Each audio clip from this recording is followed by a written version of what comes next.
Welcome, champions, to the next overview and tier list ranking on any new or reworked champion for the current event active and idle champions.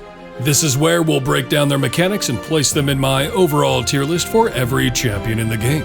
And you know I'm gonna do a quick reminder that I stream on Twitch, and I stream the same day I release these videos, so you can drop in and say hi and hopefully catch my cat.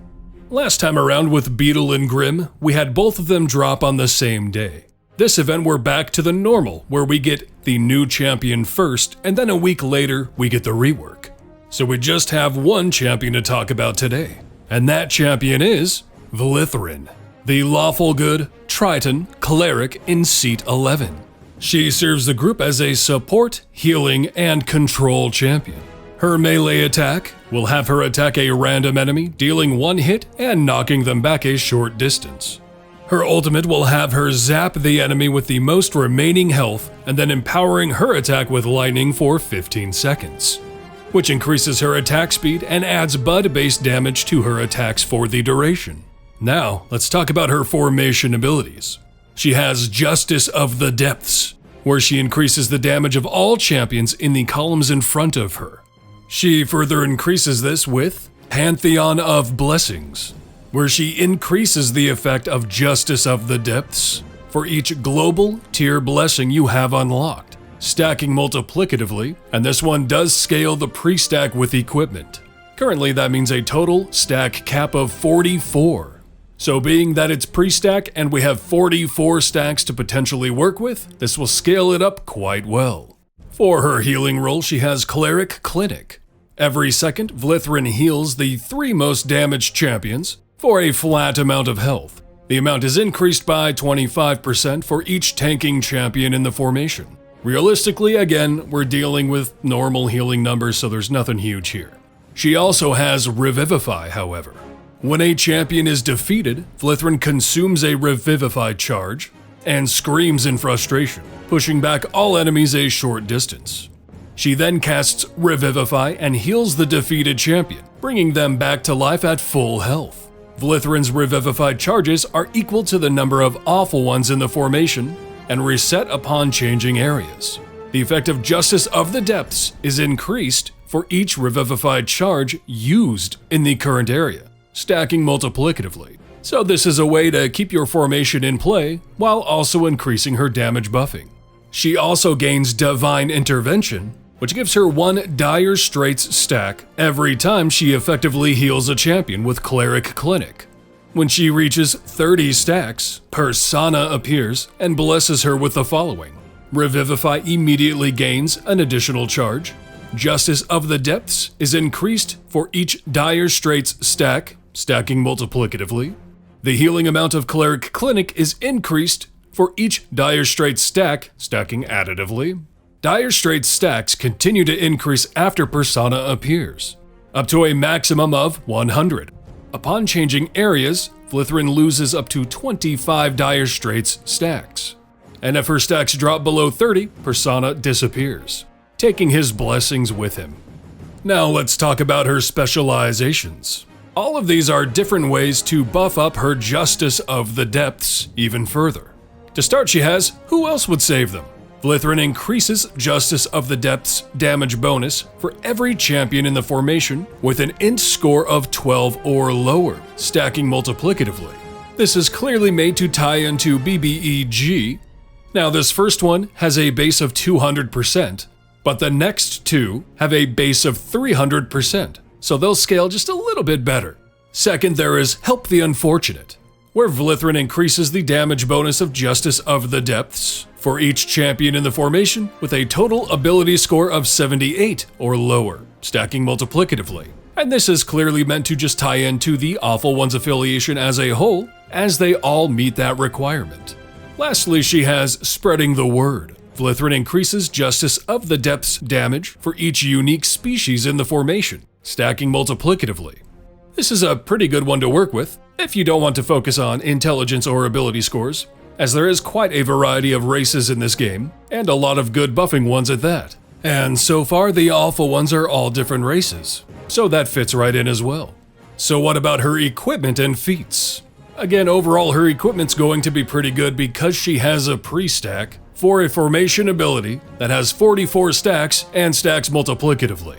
It's going to feel on the lower end early on, but this will scale really good with investment. Anyway, the slots are Global DPS for the first, Justice of the Depths for the second, Cleric Clinic for the third, Pantheon of Blessings for the fourth, and again, this is the pre-stack, slot 5 for Specializations, and slot 6 for Ultimate Cooldown.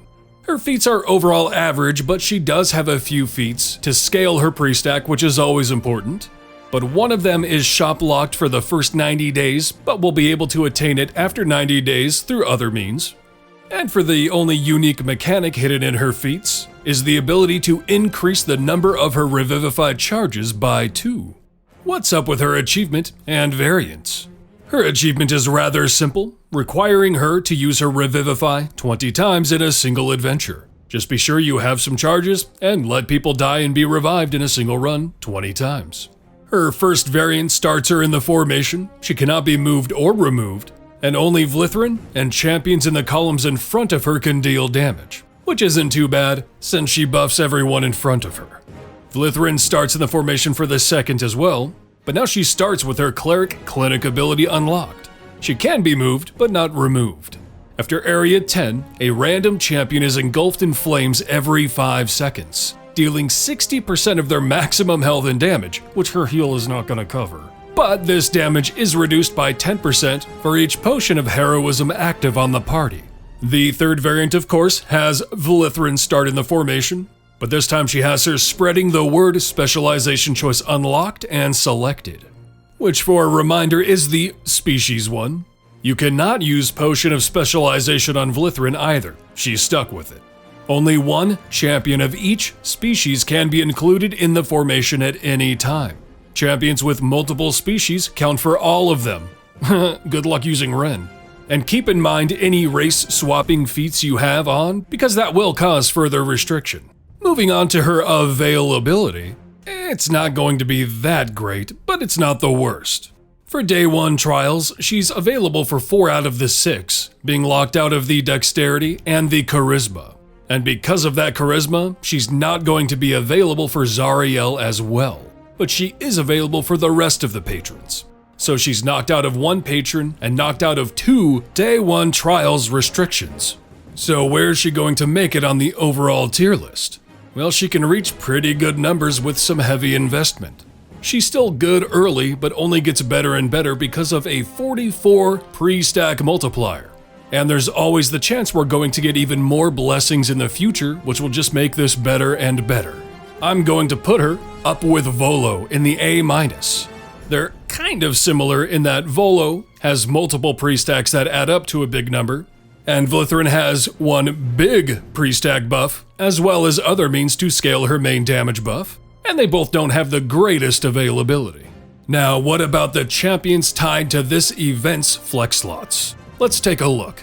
First off, a great pick is Mehen, as he is a multiplicative pre-stack scaling gold finder. He's a must these days in a gold formation if you're looking for the best in slot, or best in seat. Then we have Diana, who, if you haven't capped her speed equipment, is a great choice. And on that same note, Melf, who can spawn a lot of enemies and is useful in speed scenarios. And then it kind of goes downhill from there. There is Nordom, who does give you a boost to leveling your Modron cores should you still need that. There is Evandra and Nixie, who are the same affiliation as Vlithryn if you want to dive into them. Then you have Evelyn, Quillic, and Jaheira, who see some use, Evelyn especially with an Artemis team, but none of them really scale with equipment directly all that well at all.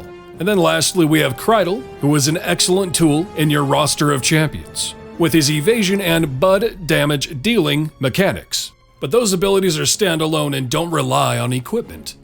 Thanks for dropping into this video to check out the overview and my opinion on Vlithryn. Let me know in the comments what you think about her. Hit that like, sub, and bell for me. Check out my Twitch if you can. And, you know, have a hell of a time out there, champions.